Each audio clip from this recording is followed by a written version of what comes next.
하나님의 은혜와 축복이 예배하는 모든 분들에게 함께 하시기를 주님의 이름으로 축원합니다. 어떤 여집사님이 한 분 계셨는데 결혼해서 이제 남편과 함께 가정을 잘 이렇게 이끌어가는 중에 자녀가 잘 생기지 않는 겁니다.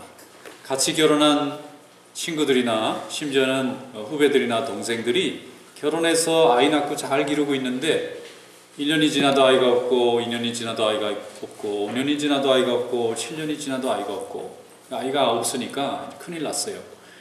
이제 불임인데 이렇게 되면은 누구나 다 결혼하면 아이 낳고 키우는 줄로 알았는데 자기는 낳을 수 없다는 걸 깨닫고 굉장히 이제 괴로워하시는 거예요.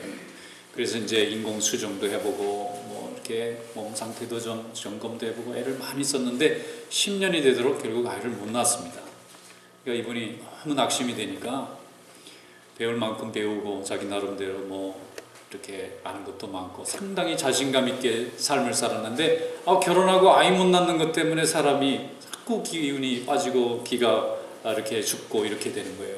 그러니까 사람들이나 친구들이 모이는 데 가면 늘 자녀들 얘기를 해야 되잖아요. 그런데 점점 자기는 할 말이 없어지는 거예요.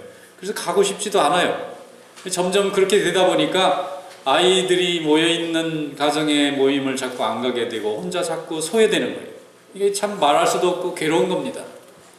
그런데 그 일로 이제 이분이 마음을 붙잡고 하나님만 붙잡고 매달려야 되겠다 생각하고 그때부터 열심히 신앙생활에 열심을 내기 시작했어요. 열심히 새벽 기도에도 나오고 또 철야 기도에도 나오고 교회 봉사하는 일이나 또 시간을 필요로 하는 데가 열심히 수고를 했어요. 다른 사람들은 아이들 이렇게 케어하고 또 양육하느라고 시간이 많이 이렇게 뺏기잖아요. 그런데 시간이 남는 거를 하나님 앞에 열심히 드려야 되겠다.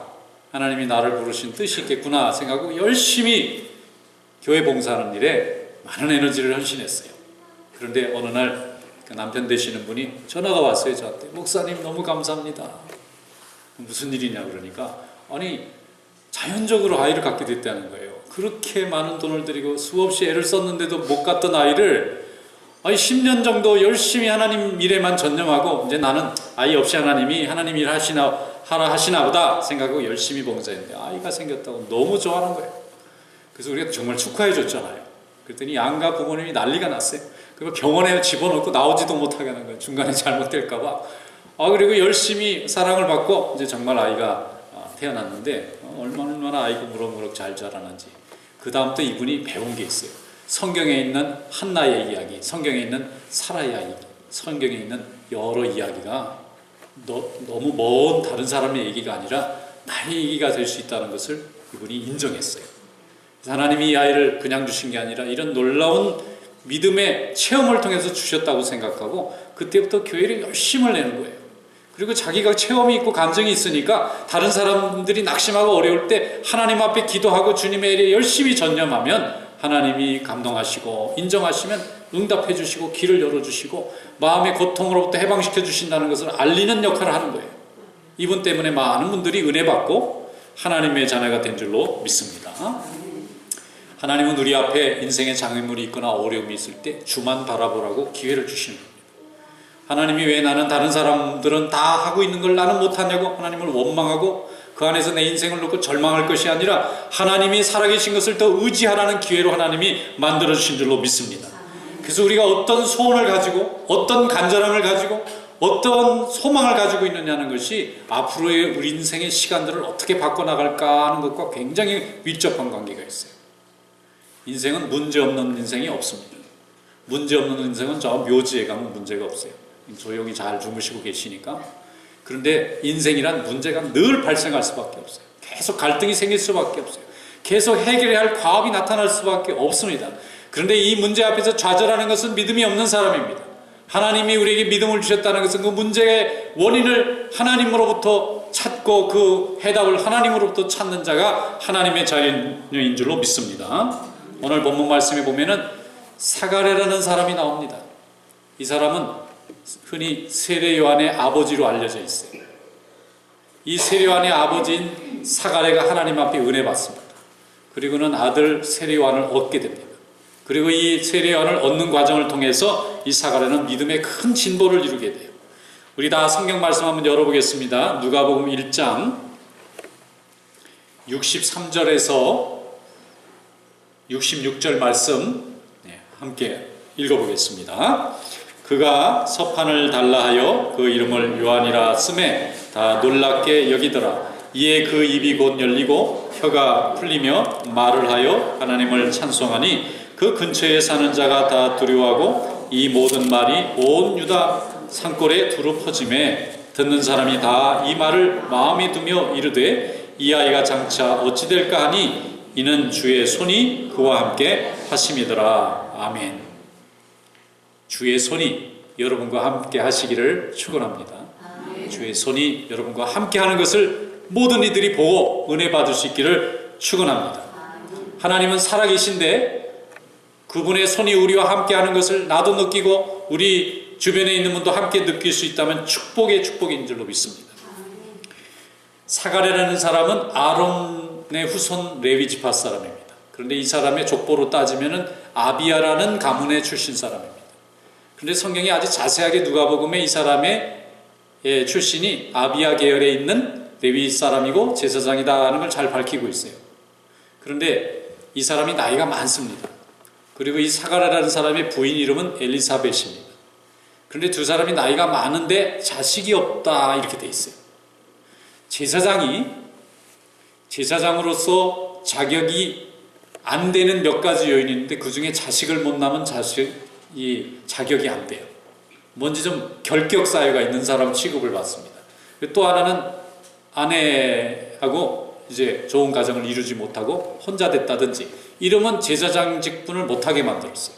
이게 뭐냐면 하나님이 창조 때 만들으신 정상적인 기능에서 조금 부족하다.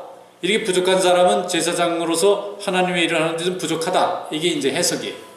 그런데 어쩐 일로 사가랴가 성전에 봉사하는 직무에 제비가 뽑힙니다.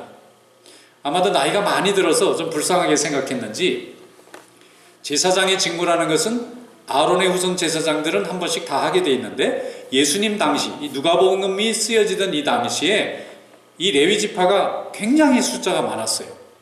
뭐 10,000명, 20,000명이 넘으니까 성전에서 성전 봉사하는 제사장의 수는 제한이 돼 있고 그래서 그 당시 일을 그렇게 했다 그래요. 하고 싶은 사람은 너무 많고 성전에 가서 일주일씩 의무로 봉사하는 이 의무 봉사를 서로 하고 싶어 하니까 또 이 가문의 영광이잖아요. 거기 가서 일주일간 그냥 열심히 성전 제사를 돕는 일에 쓰임받는다는 것은 제사장으로는 영광이죠. 레위 지파의 정말 천직 같은 거잖아요. 그런데 그게 수가 너무 많기 때문에 기회가 별로 없다는 거예요. 그래서 제비를 뽑습니다.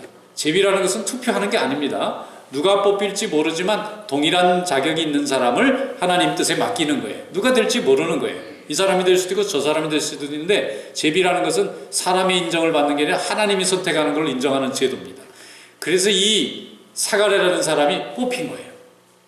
그래서 평생 소원이었던 성전에 가서 제사를 돕는 제사장 직무를 일주일간 하게 된 겁니다. 오래 한 것도 아닙니다. 일주일 기회가 생겼어요. 특별히 차출된 거예요. 이 사람이 거기서 봉사하는데 이 사람 나름대로는 감격이 있었을 것 같아요. 첫째, 자식이 없잖아요. 이런 제사장은 거기 못 들어가거든요. 그런데 하나님이 특별한 기회로 이 사람이 무슨 일인지 모르지만 자격이 안 되는 사람이 들어갈 수가 있는 기회가 생긴 겁니다.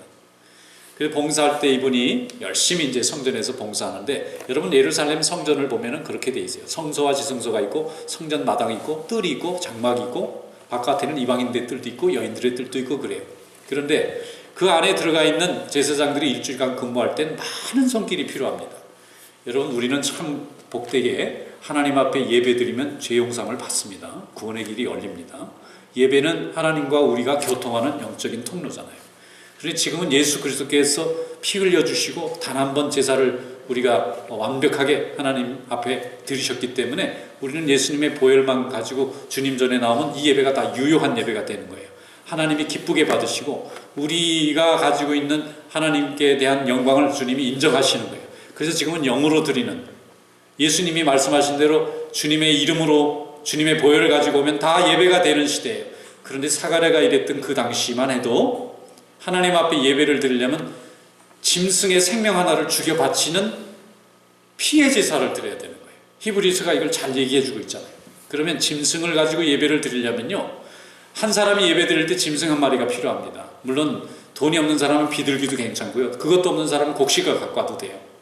하나님 앞에 이제 그걸 가지고 오면 예배 드리러 온 사람이 얼마나 많겠어요. 이스라엘 백성들이 300만 명이 넘으니까 이 사람들은 예배 안 드리면 안 되는 백성이니까 다 짐승을 메고 성전에 올라오면 이쪽은 예배 드리는 사람이 바글바글하고 이쪽은 소, 돼지만 빼고 소, 양, 염소들이 맹맹거리고 난리예요.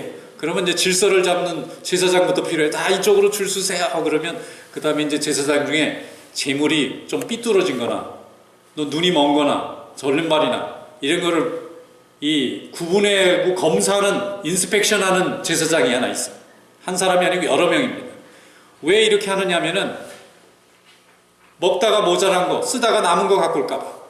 하나님 앞에 그렇게 드리면 망하는 제사 드리는 거예요. 최고로 좋은 걸 갖고 와야 되는데 이게 자기도 모르게 또 잘못 가져올 수 있잖아요. 아니면 가지고 오다가 좀 이렇게 병이 들거나 그러면 빡 다시 가져가야 돼요. 좋은 걸로 정성을 최상급으로 내가 가지고 있는 게 가장 좋은 걸 갖고 와야 돼요. 그걸 검사하는 제사장들이 얼마나 많았겠어요. 그 다음에 이제 예배 드리러 성전에 이제 들어가면 이제 제물을 잡아야 되잖아요. 그러니까 이 제물을 잡는 제사장이 있으니까 그 제사장들은 아마 백정 비슷하셨을 것 같아요. 하얀 옷을 입고 그냥 피를 뒤집어 쓰고 그냥 계속해서 제물을 잡는 거예요. 그러면 그걸 또 태우는 제사장이 있잖아요. 그 열심히 태우는 사람은 또 불을 계속 떼워야 되고, 그리고 나면 또 이 죄를 용서받았다고 또 선포해주고 축복해주는 제사장이 있어요. 그러니까 굉장히 수가 많았을 것 같아요. 그 다음에 전하는 말에 의하면 이 짐승들이 성전 뜰 앞에 잔뜩 들어와서 이제 이 잡을 준비를 할 때 이 짐승들이 또 똥도 쌌다 그래요. 그러면 그걸 또 치우는 제사장도 또 엄청 많은 거예요. 그걸 다 들고 다녀야 되고 죄도 버려야 되고. 그러니까 성전에서 예배를 드린다는 것이 그렇게 번거로웠을 것 같아요. 그렇게 해야 내 죄가 사해지는 거예요. 그런데 그 일에 이 사가랴가 부름받은 겁니다. 그 일을 하러 성전에 들어가는데 어느 날 혼자 성소에 이렇게 근무를 하고 있는데 천사가 나타났어요. 그리고는 아들을 주겠다는 거예요.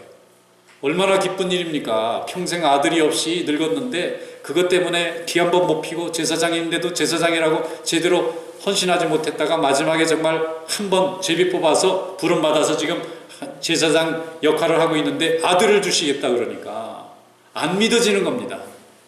그래서 사가랴가 말하기를 제 아내가 너무 늙었고요, 저도 너무 늙었고요, 이게 가능한 일입니까? 그랬더니 천사가 그게 안 믿어지면 네가 벙어리가 돼야 되겠다. 그래가지고 벙어리가 됐어요. 이게 말을 못하는 거예요. 아무리 말을 하고 싶어도 말이 안 나오는 거예요. 그리고 10달 동안 벙어리가 됐다가 이제 아이를 낳았는데 그 천사가 그때의 사가랴한테 요한이라고 이름까지 가르쳐줘요. 이름을 요한이라고 부르라는 거예요. 그래서 이제 아이를 낳았는데 이름을 뭐로 할까 그랬더니 엘리사벳이 요한이라고 해야 된다 그러니까 그 집안 사람들이 다 처음 들어보는 이름 스타일이라는 거예요. 아마 신식 이름이었던 것 같습니다. 그때 당시에는 구식 이름은 뭐 사가랴라든가 아니면 예레미야라든가 뭐 이사야라든가 이런 이름을 썼는데 요한이라는 이름은 그때 당시에는 좀 특이한 이름인 걸로 보입니다. 그래서 다 이상하다고 안 했으면 좋겠다고 생각하는 거예요. 그러면 아버지 말을 한번 들어보자는 거예요. 말은 못하지만 지금 아버지가 글로 요한이라고 써주는 거예요. 그 순간에 혀가 열렸어요. 그리고 이 사람이 말을 하는 거예요. 자기가 천사를 어떻게 받고 천사가 이름을 알려줬고 자기가 10달 동안 이 벙어리가 된 게 믿음이 없어서 못 믿을까봐 하나님이 내게 그걸 체험하고 간직하고 있으라고 벙어리가 됐는데 이제 말을 하게 되었노라. 그 산골 동네가 난리 났어요. 아니 이런 신기한 일이 있을 수가 있느냐고. 하나님이 정말 함께 하시는 분이라고. 정말 이렇게 해서 태어난 이 아이가 장차 어떤 대단한 인물이 될까 기대가 된다고. 그러면서 축복의 가정으로 하나님이 만들어주신 줄로 믿습니다. 하나님이 동행하시는 자의 기쁨을 누리게 되었어요. 실제로 이 사가랴와 엘리사벳의 아들이었던 세례 요한은 나중에 광야에 외치는 자의 소리가 됩니다. 모든 사람들이 세속에 빠져서 하나님의 일을 등한시할 때 그의 목소리를 듣고 하나님의 살아계심을 느끼고 수많은 사람들이 광야에 나가서 주의 말씀을 듣고 회개했어요. 그리고 사회가 변해가기 시작했습니다. 하나님의 나라가 올 것을 기대하게 됐어요. 그때의 세례 요한이 자기에게 비쳤던 모든 조명과 관심을 예수님에게 돌렸어요. 나는 이분을 위해서 온 사람이라고. 그리고 나는 이분의 길을 예비하는 자라고 얘기했어요. 그래서 사람들이 모두 예수님을 바라보게 되었습니다. 이 앞에 안내하는 역할을 세리요한이 하게 되었는데, 하나님이 이 역할을 하는 것조차도 그냥 우연히 정하신 것이 아니라 기도하는 자의 기도를 들으시고 부족한 자의 부족함을 들으시고 채우시는 과정을 통하여 일하신 줄로 믿습니다. 그러므로 우리는 부족하다는 것이, 인간적으로 부족하다는 것이 하나님으로 볼 때는 채움을 받을 수 있는 기회를 열어주시는 겁니다. 더욱 열심히 기도하시고 하나님이 나를 어떻게 쓸까를 날마다 기대하는 그런 믿음이 될 수 있기를 축원합니다. 66절에 보면 듣는 사람이 다 이 말을 마음에 이르되 이 아이가 장차 어찌 될까 하니 이는 주의 손이 그와 함께 하심이라. 오늘도 우리 성도들에게 주의 손이 함께 할 수 있는 복된 삶이 될 수 있기를 축원합니다. 여러분이 기도하고 봉사하고 섬기고 헌신할 때 나를 바라보는 사람들이 주의 손이 우리와 함께하는 것을 볼 수 있다면 여러분은 축복이고 영광인 줄로 믿습니다. 이 세리요한은 장차 자라나서 광야에 외치는 자의 소리가 되었고 백성의 마음을 주님께로 옮겨가는 회개의 복음을 선포하는 자가 되었고 주의 길을 예배하는 엘리야의 심정을 가진 위대한 선지자로 사용받게 된 줄로 믿습니다. 많은 사람 중에 왜 이 사가랴를 하나님이 선택하셨을까? 세 가지 점을 볼 수 있어요. 하나는 부족함이 있었어요. 그런 부족함이 있기 때문에 그 부족함을 때문에 하나님을 더 붙잡고 매달렸습니다. 다 넉넉하고 다 부족함이 없으면 우리는 이상하게 교만해집니다. 성품이 좋은 사람이나 성품이 나쁜 사람이나 가리지 않고요, 부족함이 없으면 사람이 교만해지게 되어 있어요. 이 사람이 부족했기 때문에 겸손한 축복을 받았어요. 그리고 또 한 가지는 이 사람은 늘 기도하는 사람이에요. 성전에 들어가서도 기도하고 들어가지 못할 때도 늘 기도했어요. 기도한다는 것은 하나님의 음성을 듣고 하나님의 뜻을 묻는 자입니다. 그래서 하나님이 그를 사용하셨어요. 그리고 마지막은 이 사람이 찬송하는 사람이더라고요. 하나님 앞에 응답받으니까 찬송해요. 누가복음 1장에 보면 사가랴의 찬송이 있어요. 이 찬송을 보면 꼭 한나의 찬송하고 많이 닮았어요. 이 찬송을 보면은 마리아의 찬송과 많이 닮았어요. 이 찬송을 보면은 미리암의 찬송과 많이 닮았어요. 하나님의 능력과 은혜를 경험한 사람이 그것을 찬송으로 표현할 때 공통점을 갖게 돼요. 하나님의 위대하심, 하나님의 전능하심, 하나님의 함께하심을 표현하게 되어 있어요. 그런데 사가랴가 그렇게 찬송하는 사람이었어요. 그래서 하나님이 그를 사용하신 줄로 믿습니다. 우리나라 한국에서 최초로 해외에 나가서 프로 축구의 선수로 활동한 분이 있어요. 지금은 그런 분이 많고 당연하게 생각하지만 그 몇십 년 전에는 그런 분이 굉장히 드물었어요. 우리나라 최초로 나가서 유럽 무대에서 막 축구를 하니까 그때 우리 한국 분들이 얼마나 좋아했는지 몰라요. 우리나라의 이름을 알려주고 우리의 자랑이 됐다고 너무 좋아했어요. 이름만 얘기하면 다 아시는 분입니다. 그런데 이분이 부상을 입었어요. 선수에게 부상은요, 치명적입니다. 부상을 입으면 경기를 제대로 할 수가 없고 치료비가 많이 들기 때문에 구단에서 내쫓기를 은근히 바란다는 거예요. 그래서 부상을 입으면 그냥 몸이 아픈 게 아니라 이것이 자기의 잡인 사람은 자기가 언제 잡에서 끊어질지 모르는 두려움을 같이 갖게 돼요. 그래서 웬만하면 부상을 안 입고 싶은데 또 경기를 하다 보면 본의 아니게 자기가 아무리 조심해도 다리가 잘못되거나 허리가 잘못되거나 부상을 입을 수가 있어요. 근데 이분에게도 부상이 찾아온 거예요. 일을 못하고 계속 벤치에 있으니까 나중에는 구단에서 은근히 좀 나가줬으면 그러는 거예요. 그게 하루 이틀도 아니고 몇 달 지나니까 죽을 맛이에요. 그리고 자꾸 이래저래 말이죠, 핑계대고 불편한 일이 자꾸 발생하는 거예요. 너무 운동 잘하고 사람들이 좋을 때는 서로 데려가려고 그러더니 이제 쓸모없는 사람이 되니까 서로 다 버리려고 그러는 거예요. 얼마나 비참하겠어요. 저렇게 높은 데 올라갔는데 바닥까지 내려갔으니까.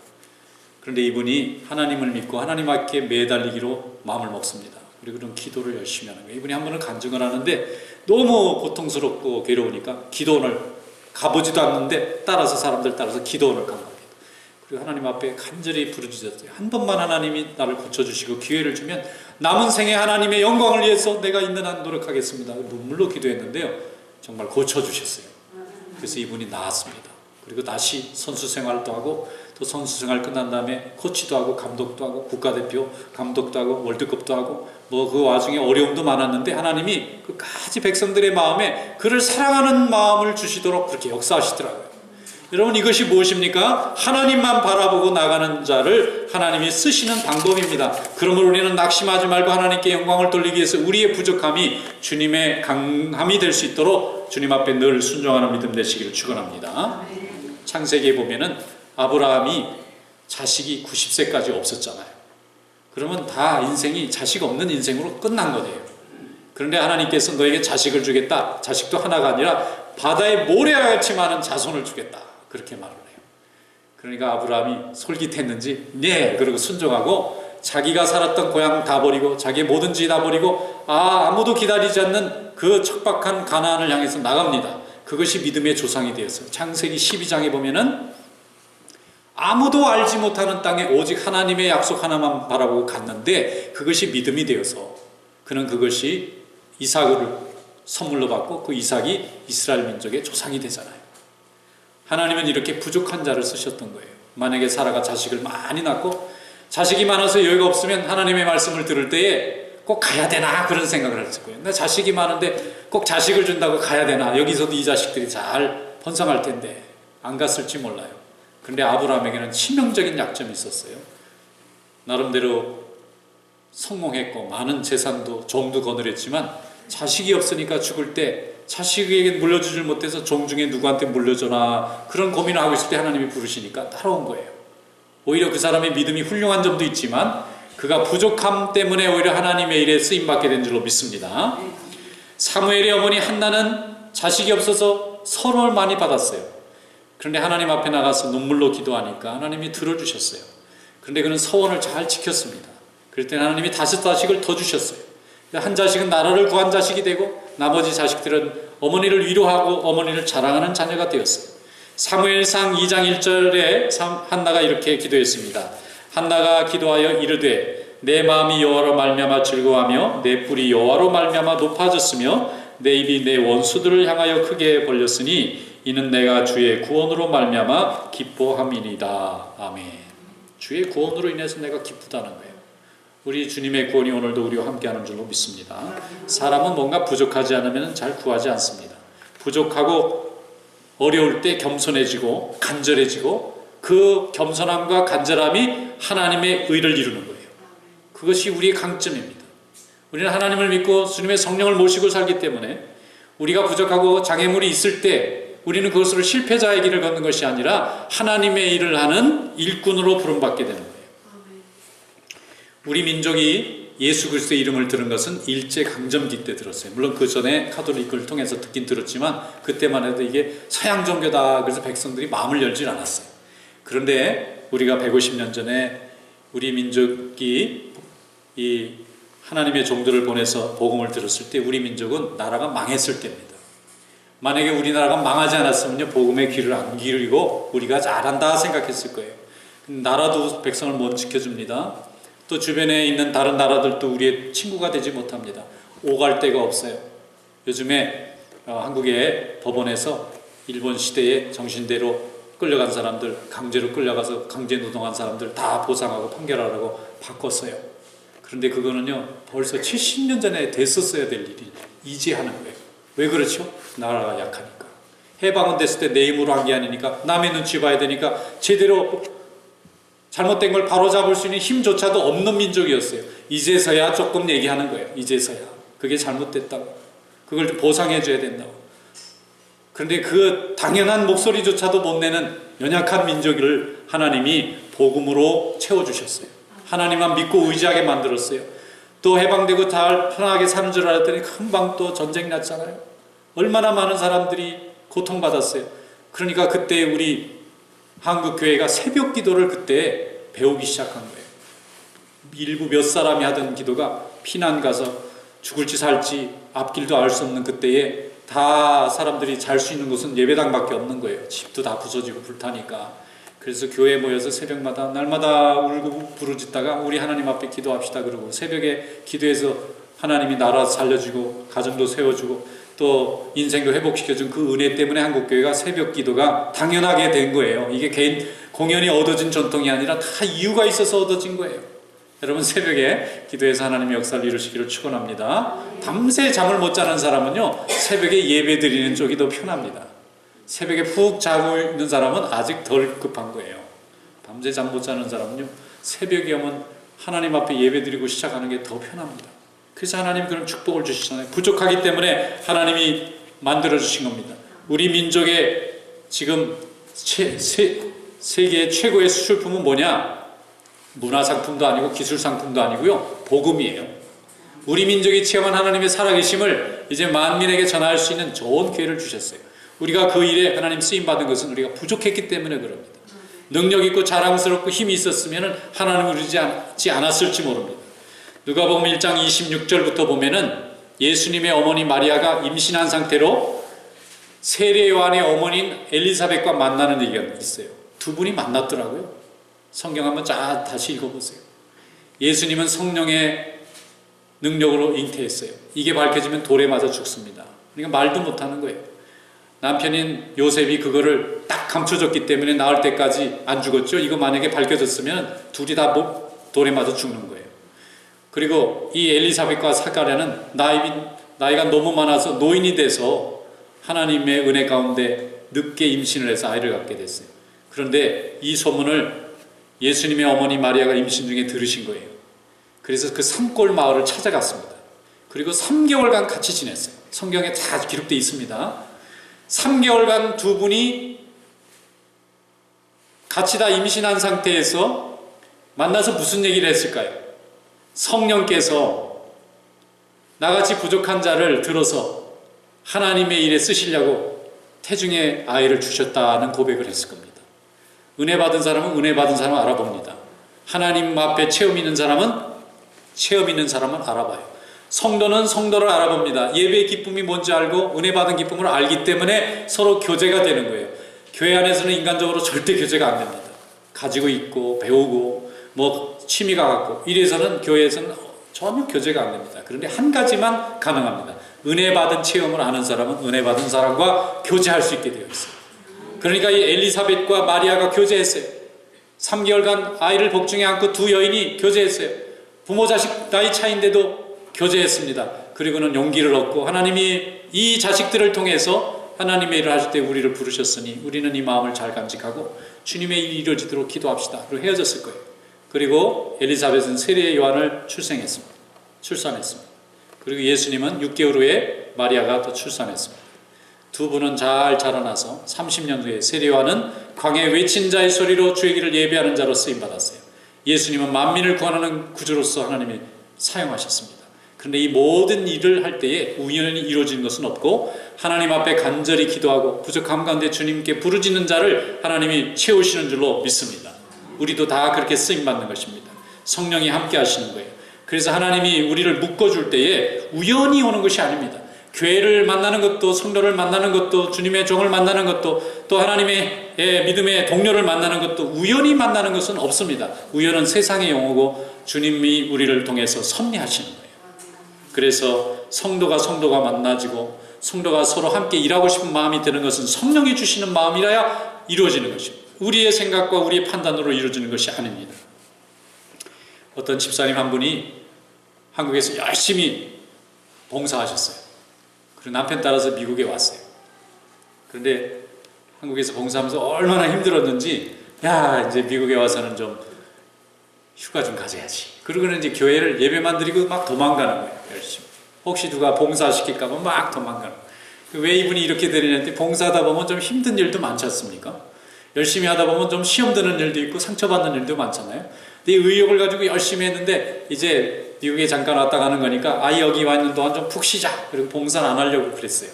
그런데 그렇게 한 1년 놀아보니까 괴로운 거예요. 하나님이 자기를 부른 믿음이 있는 분이니까. 그런데 어느 날 목사님 사모님이 찾아와가지고 우리 교회에 주일학교 반사가 필요한데 집사님 봉사해 주실 수 있습니까? 그러니까 처음에 거절한 거예요. 저는 좀 쉬고 싶습니다. 그래도 하나님이 이렇게 과거에 교회에서 반사로 수고했던 분이라고 하는데 이렇게 교회 오셔서 그렇게 잊지 말고 봉사를 해야 되지 않겠느냐고. 그러면 한 주간 우리 기도해 봅시다. 집사님의 뜻도 하나님 뜻도 우리도 하나님 앞에 물어보고 기도하고 일주일에 어떻게 하면 좋을지. 근데 일주일 동안 이분이 고민한 거예요. 어떻게 둘러대고 도망가 볼까? 그러다가 가만히 생각하니까 이게 주의 종을 보내서 봉사라고 말씀하시는데 이게 하나님의 음성인데 이걸 거절해서 내가 무슨 벼락을 맞으려고 그러나 이러면서 막 고민을 하다가 마지막에 일주일 후에 만났어요. 그래, 어떻게 응답이 됐느냐 그랬더니 네, 하겠습니다. 그래가지고 이분이 그때부터 한국에 갈 때까지 3년 4년 동안 얼마나 열심히 주일학교 봉사하는지 그냥 그분이 오면 애들이 다 가는 거예요. 거기에 열심히 아이들 돌보고 열심히 수고했는데 하나님이 복을 주시더라고요. 이분이 남편이 회사가 꽤 괜찮았는데 해고를 당한 거예요. 그래가지고 이분이 어디로 가야 되나 그랬더니 더 좋은 회사로 하나님이 옮겨주신 거예요. 그런데 이분이 갔다가 이왕 이렇게 된 거 미국에 가서 좀 살고 싶다 그랬더니 아무도 이게 쉽게 못 오는데 이분이 열심히 기도했더니 어디 회사에 또 오라 그래가지고 또 미국에 쓱 들어오시는 거예요. 이분이. 이게 가는 데마다 하나님이 다른 사람은 이게 길이 잘 안 열리는데 이분은 길이 열리는 거예요. 어느 날 또 집사님이 또 연락이 와서 아이고 목사님 사모님 기도해 주세요. 우리 회사에서 잘 들어왔다고 좋아했는데 이번에 뭐 다 해고한대. 몇 명 안 남겨놓는데요. 그래서 이제 아니나 다를까 오래된 자기부터 이제 나가겠구나 그랬더니 다 나가고 요 사람만 남았대 또. 그래가지고 이분이 또 이걸 또 기도 응답이라 또 굉장히 또 고마워 감사하는 거예요. 항상 하나님이 원하니까 아마 이분이 뭐 사업을 원했으면 하나님 사업의 길을 열어주셨겠죠. 하나님 앞에 기도하는 자는 하나님이 항상 인도해 주시는 줄로 믿습니다. 그러므로 하나님 앞에 헌신하는 것이 우리에게 중요한 겁니다. 갈라디아서 6장 10절에 말씀하기를 그러므로 우리는 기회 있는 대로 모든 이에게 착한 일을 하되 더욱 믿음의 가정들에게 할지니라. 믿음의 가정, 하나님의 일에 헌신하는 자가 되어야 될 줄로 믿습니다. 안디옥 교회가 부흥했어요. 그래서 안디옥 교회에 있는 교인들이 예루살렘 교회에 SOS를 쳤어요. 거기에는 예수님의 12사도들이 있거든요. 여기에 지금 이교도들이 복음을 듣고 예수 믿겠다고 막 몰려왔는데 어떻게 신앙생활을 가르쳐야 될지 선생님이 없습니다. 좀 보내주십시오. 그러니까 베드로하고 12사도가 회의를 해가지고 누가 가서 좀 거기 안디옥 교회에 복음의 말씀 좀 가르칠 사람 좀 보내야 되겠다. 그래가지고 누구를 보내느냐면 바나바를 보냈어요. 바나바를 보내서 가보니까 기가 막힌 거예요. 이교도들인데 이 제우스, 비너스, 포세이돈, 헤라클레스 이런 거 믿던 사람들이 갑자기 성령 체험하고 예수 믿겠다고 그러는데 아는 게 있어야죠. 이게 어떻게 믿어야 될지 모르겠는 거예요. 바나바가 해보려니까 자기 실력으로는 안 돼. 이건 뭔가 좀 학식이 좀 있는 사람, 율법에 대해서 좀 해박한 실력 있는 랍빗 되는 사람이 와야 될 것 같은데 그때 당시는 신약이라는 게 없잖아요. 구약 성경밖에 없는 시대인데 이게 성령의 역사를 이걸로 설명해 주려니까 뭔지 구약의 성경에 능통한 사람이 필요한데 바나바야 실력으로는 안 될 것 같아요. 그래서 하나님 앞에 기도합니다. 하나님 아버지 안디옥 교회를 사랑해 주셔서 이렇게 많은 교인들을 보내주셨는데 내 실력으로는 이 사람들에게 구약과 이 현재 하나님의 말씀과 이 현상을 연결할 능력이 없습니다. 알려주세요. 그랬더니 사울이라는 청년이 생각나게 하신 거예요.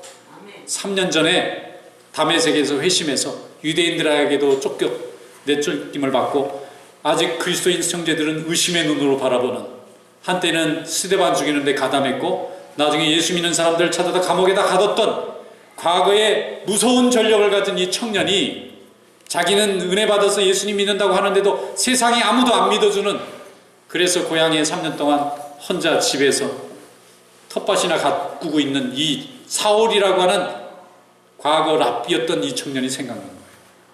그래서 바나바가 찾아갑니다. 그리고 며칠 동안 이 사람에게 많은 대화를 통해서 이 사람이 정말 하나님께 은혜 받고 돌아왔다는 걸 알게 된 거예요. 이 사람을 데리고 안디옥 교회 가서 선생으로 같이 수고합니다. 예루살렘 교회는요 직분이 사도가 있었고 그 다음에 선지자도 있고 그 다음에 집사도 있고 선출했죠. 나중에는 장로도 있고 그랬는데 안디옥 교회는 그런 게 없었어요. 거기는 그런 직분을 가진 사람이 없었어요. 그럼 무슨 직분이 있었느냐면 성경 열어보면 잘 나옵니다. 교사라는 직분이 있었어요. 교사가 사도 역할, 집사 역할 다 같이 하는 거예요. 근데 왜 교사가 중요했을까? 이교도들이 들어와서 교인이 돼야 되겠는데 과거에 제사 드리고 전 보고 그냥 이런 것만 아는 사람들이 예수를 믿으려니까 아는 게 없는 거예요. 이렇게 믿으면 안 될 것 같은데 근데 사도 바울이 바나바와 함께 그 교회를 이끌어간 겁니다. 거기에 교사가 7명이 있다고 되어 있는데 사실 2사람이 이끌어간 거예요. 그리고 크게 부흥했을 때 2사람이 또 선교하러 유럽으로 간 거예요. 하나님이 쓰신 겁니다. 기도하면 하나님이 동역자를 붙여줍니다. 기도하면 하나님의 일이 지장이 되지 않도록 일꾼을 만들어 줍니다. 그런데 기도하지 않고 내 실력으로 내 마음에 드는 사람, 내 기회에 맞는 사람을 찾으려니까 항상 일꾼 찾기가 어려워지는 거예요. 하나님의 일에 맡기시기를 축원합니다. 고린도전서 2장 12절에 말씀하기를 우리가 세상의 영을 받지 아니하고 오직 하나님으로부터 온 영을 받았으니 이는 우리로 하여금 하나님께서 우리에게 은혜로 주신 것을 알게 하려 하심이라. 은혜로 받은 게 많아요. 근데 이것을 알려면 하나님의 마음을 알아야 됩니다. 그러면 주님이 함께 할 줄로 믿습니다. 우리는 행복하게 믿음 생활하고 승리하는 삶이 될 줄로 믿습니다. 이런 믿음으로 주님 앞에 쓰임 받으시는 삶이 되시기를 주님의 이름으로 축원합니다. 네, 기도하겠습니다. 거룩하신 하나님 아버지 감사합니다. 오늘도 저희들을 불러주시고 주님의 말씀으로 은혜를 허락해 주시고 주님의 뜻을 깨닫고 순종하는 믿음도 주셔서 감사합니다. 하나님과 동행하는 삶이 되게 하시고 항상 부족함 가운데 주님의 은혜를 사모하는 삶이 될 수 있도록 인도하여 주시옵소서. 예수님의 이름으로 감사하며 기도드리옵나이다. 아멘.